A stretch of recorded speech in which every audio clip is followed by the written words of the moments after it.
ಇದೇನು ದೋಸೆ ಫ್ಲವರ್ ಶೇಪಲ್ಲಿದೆ, ಹೆಂಗೆ ಮಾಡೋದು ಅಂತ ಯೋಚನೆ ಮಾಡ್ತಾಯಿದ್ದೀರಾ? ಹೌದು, ಇದು ತುಂಬಾ ಪೌಷ್ಟಿಕಾಂಶ ಇರುವಂತಹ ಹೀರೆಕಾಯಿ ದೋಸೆ. ಇದನ್ನು ಬೆಳಗ್ಗೆ ಬ್ರೇಕ್ಫಾಸ್ಟ್ ಮಾಡಿಕೊಟ್ರೆ ಮಕ್ಕಳು ತುಂಬ ಖುಷಿಪಟ್ಟು ತಿಂತಾರೆ. ಬನ್ನಿ ಹಾಗಿದ್ರೆ ತಡ ಮಾಡದೆ ಹೇಗೆ ಮಾಡೋದು ಅಂತ ನೋಡೋಣ. 1 ಟೇಬಲ್ ಸ್ಪೂನ್ ಮಸೂರ್ ದಾಳು, 1 ಟೇಬಲ್ ಸ್ಪೂನ್ ಹೆಸರುಬೇಳೆ, 1 ಟೇಬಲ್ ಸ್ಪೂನ್ ತೊಗರಿಬೇಳೆ, 1 ಟೇಬಲ್ ಸ್ಪೂನ್ ಉದ್ದಿನಬೇಳೆ, 1 ಟೇಬಲ್ ಸ್ಪೂನ್ ಕಡಲೆಬೇಳೆ, ಹಾಗೆ 1 ಟೇಬಲ್ ಸ್ಪೂನಷ್ಟು ಅಕ್ಕಿ ಎಲ್ಲನೂ ಕೂಡ ಒಂದು ಬೌಲಿಗೆ ಹಾಕ್ಕೊಂಡು ಅದು ಮುಳುಗೋ ಅಷ್ಟು ನೀರು ಹಾಕಿ ಚೆನ್ನಾಗಿ ಇದನ್ನು ಒಂದು 2-3 ಸರಿ ವಾಶ್ ಮಾಡ್ಕೋಬೇಕಾಗತ್ತೆ. ಡಸ್ಟೆಲ್ಲ ಹೋದ್ಮೇಲೆ ಬೇಳೆ ಕ್ಲೀನ್ ಆಗಾದ್ಮೇಲೆ ಮತ್ತೆ ಇದಕ್ಕೆ ನಾವು ಮುಳುಗೋ ಅಷ್ಟು ನೀರು ಹಾಕಿ ಒಂದು 2 ಅವರ್ಸ್ ಅಷ್ಟು ನೆನೆಸ್ಬೇಕಾಗತ್ತೆ. ನೀವೇನಾದರೂ ಬೆಳಗಿನ ಬ್ರೇಕ್ಫಾಸ್ಟಿಗೆ ಮಾಡಬೇಕು ಅನ್ನೋದಾದರೆ ರಾತ್ರಿಯೇ ಇದನ್ನು ನೆನೆ ಇಟ್ಟು ರೆಡಿ ಮಾಡ್ಕೋಬೋದು. ಈಗ ಇದು ಬೇಳೆ ಚೆನ್ನಾಗಿ ನೆಂದಿದೆ, ನಾನು ಕೂಡ ರಾತ್ರಿಯೇ ನೆನೆ ಹಾಕಿದ್ದೆ. ಈಗ ಈ ನೆಂದಿರೋ ಬೇಳೆನ ನಾನು ಮಿಕ್ಸಿ ಜಾರ್ಗೆ ಹಾಕೋತಾ ಇದ್ದೀನಿ. ಇದಕ್ಕೆ ಬೇಕಾದಷ್ಟು ಉಪ್ಪು ಮತ್ತು ಸ್ವಲ್ಪ 1 ಸ್ಪೂನ್ನಷ್ಟು ಜೀರಿಗೆ, 1 ಇಂಚಷ್ಟು ಶುಂಠಿ, ಹಾಗೆ ಒಂದು 4-5 ಬ್ಯಾಡಗಿ ಮೆಣಸಿನ್ಕಾಯಿನ ನಾನಿಲ್ಲಿ ಹಾಕೋತಾ ಇದ್ದೀನಿ. ಸ್ವಲ್ಪ ಖಾರ ಜಾಸ್ತಿ ಬೇಕು ಅನ್ನೋರು ಇನ್ನೂ 2 ಮೆಣಸಿನ್ಕಾಯಿನ ಹಾಕೋಬೋದು. ಸ್ವಲ್ಪ ನೀರನ್ನು ಹಾಕಿ ಇವಾಗ ಇದನ್ನು ನುಣ್ಣಗೆ ಗ್ರೈಂಡ್ ಮಾಡ್ಕೋಬೇಕಾಗತ್ತೆ.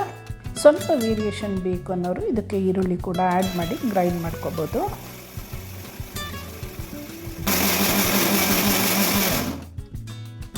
ಈಗ ದೋಸೆ ಹಿಟ್ಟು ರೆಡಿಯಾಗಿದೆ, ನುಣ್ಣಗೆ ರುಬ್ಕೊಂಡಿದ್ದೀನಿ. ಇದನ್ನು ಒಂದು ಬೌಲ್ಗೆ ಟ್ರಾನ್ಸ್ಫರ್ ಮಾಡ್ಕೊತಾ ಇದ್ದೀನಿ. ಒಂದು ಸರಿ ಇದನ್ನು ಚೆನ್ನಾಗಿ ಮಿಕ್ಸ್ ಮಾಡಿ ಹದ ನೋಡಿ ತೆಗೆದಿಟ್ಕೋಬೇಕಾಗತ್ತೆ. ಬೇಕಿದ್ದರೆ ಈ ಲೆವೆಲಲ್ಲಿ ಸ್ವಲ್ಪ ನೀರು ಬೇಕು ಅನ್ನೋದಾದರೆ ನೀರನ್ನು ಹಾಕೋಬೋದು. ಈಗ ನಾನು ಹೀರೆಕಾಯಿನ ತೊಗೊಂಡಿದ್ದೀನಿ, ಮೇಲಿನ ಸಿಪ್ಪೆ ಎಲ್ಲ ತೆಗೆದು ಇದನ್ನು ಕ್ಲೀನ್ ಮಾಡ್ಕೋಬೇಕಾಗತ್ತೆ. ಈ ರೀತಿಯಾಗಿ ಎಳೆಯದಾಗಿದ್ದಷ್ಟು ತುಂಬ ಚೆನ್ನಾಗಿರುತ್ತೆ. ಈಗ ಇದನ್ನು ಸ್ಲೈಸ್ ಮಾಡ್ಕೊತಾ ಇದ್ದೀನಿ.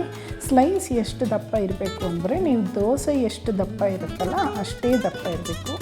1 mm ಅಥವಾ 2 mm ಅಷ್ಟಿದ್ದರೆ ಸಾಕು. ಈ ಥರ ಬಿಲ್ಲೆಗಳನ್ನು ಕಟ್ ಮಾಡಿ ರೆಡಿ ಮಾಡಿ ಇಟ್ಕೋಬೇಕಾಗತ್ತೆ. ನೋಡಿ, ಈ ಸೈಜು ಒಂದು ದೋಸೆ ಸೈಜ್ ಏನಿರುತ್ತೆ ಅಷ್ಟೇ ಅಗಲದ್ದು ಬಿಲ್ಲೆ ಕಟ್ ಮಾಡಿ ಇಟ್ಕೊಂಡಿದ್ದೀನಿ. ಒಂದು ದೋಸೆಗೆ ನಿಮಗೆ 10-12 ಈ ಥರ ಬಿಲ್ಲೆಗಳು ಬೇಕಾಗುತ್ತೆ. ಈಗ ನೆಕ್ಸ್ಟ್ ದೋಸೆ ಹೆಂಗೆ ಮಾಡೋದು ನೋಡೋಣ ಬನ್ನಿ. ಒಲೆ ಹತ್ತಿಸ್ಕೊಂಡು ಒಂದು ಕಬ್ಬಿಣದ ತವ ಇಟ್ಕೊಂಡಿದ್ದೀನಿ. ಮೇಲೆ 1 ಸ್ಪೂನ್ನಷ್ಟು ಎಣ್ಣೆಯನ್ನು ಹಾಕಿ ಒಂದು ಟಿಶ್ಯೂ ಪೇಪರು ಅಥವಾ ಬಟ್ಟೆನ ತಗೊಂಡು ತವಾನ ಗ್ರೀಸ್ ಮಾಡ್ಕೊತೀನಿ. ತವ ಈ ಥರ ಬಿಸಿ ಆದಮೇಲೆ ಈ ಹಿಟ್ಟು ಏನು ನಾವು ರೆಡಿ ಮಾಡ್ಕೊಂಡಿರ್ತೀವಿ ಇದ್ರ ಒಳಗಡೆ ಹೀರೆಕಾಯಿ ಬಿಲ್ಲೆಗಳೇನು ಕಟ್ ಮಾಡಿರ್ತೀವಿ ಅದರಲ್ಲಿ ಹಿಟ್ಟಲ್ಲಿ ಡಿಪ್ ಮಾಡಿ ಹೀರೆಕಾಯಿನ ಈ ಥರ ಸುತ್ತು ಒಂದು ಫ್ಲವರ್ ಶೇಪಲ್ಲಿ ಇಡ್ತಾ ಬರಬೇಕಾಗತ್ತೆ. ನಾನು ಮಕ್ಕಳಿಗೆ ತುಂಬ ಅಟ್ರಾಕ್ಟಿವ್ ಆಗಿರಲಿ ಅಂತ ಇದನ್ನ ಫ್ಲವರ್ ಶೇಪ್ ಅಂತ ಹೇಳಿದ್ದೀನಿ.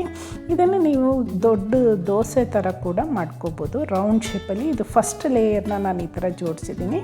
ಸೆಕೆಂಡ್ ಲೇಯರ್ನ ಕೂಡ ನೀವು ಇದೇ ಥರ ಜೋಡಿಸ್ಬೋದು. ಈ 2 ಮಧ್ಯದಲ್ಲಿ ಇನ್ನೂ ಒಂದಿಟ್ಟರೆ ನಿಮಗೆ ರೌಂಡ್ ಶೇಪಲ್ಲಿ ಕೂಡ ಬರುತ್ತೆ. ಈಗ ಇದಕ್ಕೆ ತುಪ್ಪನಾದರೂ ನೀವು ಹಾಕ್ಕೋಬೋದು ಅಥವಾ ಎಣ್ಣೆನಾದರೂ 1 ಸ್ಪೂನ್ನಷ್ಟು ಹಾಕಿ ಒಂದು ತಟ್ಟೆನ ಮುಚ್ಚಿ ಒಂದು 3 to 4 ಮಿನಿಟ್ಸ್ ಬೇಯಿಸಿದ್ರೆ ಈ ಥರ ದೋಸೆ ಒಂದು ಸೈಡು ರೆಡಿ ಇರುತ್ತೆ. ಈಗ ಇದನ್ನು ರಿವರ್ಸ್ ಮಾಡಿ ಹಾಕ್ತಾಯಿದ್ದೀನಿ. ಈ ದೋಸೆ ಸ್ವಲ್ಪ ದಪ್ಪ ಇರೋದ್ರಿಂದ 2 ಕಡೆಯೂ ಚೆನ್ನಾಗಿ ಬೇಯಿಸಬೇಕಾಗತ್ತೆ. ತುಂಬ ಟೇಸ್ಟಿಯಾಗಿರೋವಂಥ ಹೀರೆಕಾಯಿ ದೋಸೆ ರೆಡಿಯಾಗಿದೆ. ಇದನ್ನು ಬರೀ ಒಂದು ಉಪ್ಪಿನಕಾಯಲ್ಲಿ ನಂಚ್ಕೊಂಡು ತಿನ್ಬೋದು. ಮೇಲೆ ಸ್ವಲ್ಪ ತುಪ್ಪ ಹಾಕಿದ್ರೆ ಇನ್ನೂ ಟೇಸ್ಟಿಯಾಗಿರುತ್ತೆ. ಬೆಳಗಿನ ಬ್ರೇಕ್ಫಾಸ್ಟ್ಗೆ ಏನಪ್ಪ ಮಾಡೋದು ಅಂತ ಟೆನ್ಷನ್ ಆಗ್ತಾಯಿದ್ರೆ ಈ ಥರ ಒಂದು ಸಿಂಪಲ್ಲಾಗಿರೋವಂಥ ಈಸಿಯಾಗಿರೋವಂಥ ದೋಸೆನ ನೀವು ಟ್ರೈ ಮಾಡ್ಬೋದು. ಮನೆಯಲ್ಲಿ ಎಲ್ಲರೂ ಇದನ್ನು ಇಷ್ಟಪಟ್ಟು ತಿಂತಾರೆ. ನೀವು ಕೂಡ ಈ ರೆಸಿಪಿನ ಟ್ರೈ ಮಾಡಿ ಹೇಗೆ ಬಂತು ಅಂತ ಕಾಮೆಂಟ್ ಸೆಕ್ಷನಲ್ಲಿ ತಿಳಿಸೋದನ್ನು ಮರಿಬೇಡಿ. ಮತ್ತೊಂದು ಹೊಸ ರೆಸಿಪಿಯೊಂದಿಗೆ ನಿಮ್ಮನ್ನ ಮೀಟ್ ಮಾಡ್ತೀನಿ. Thank you for watching. Keep watching.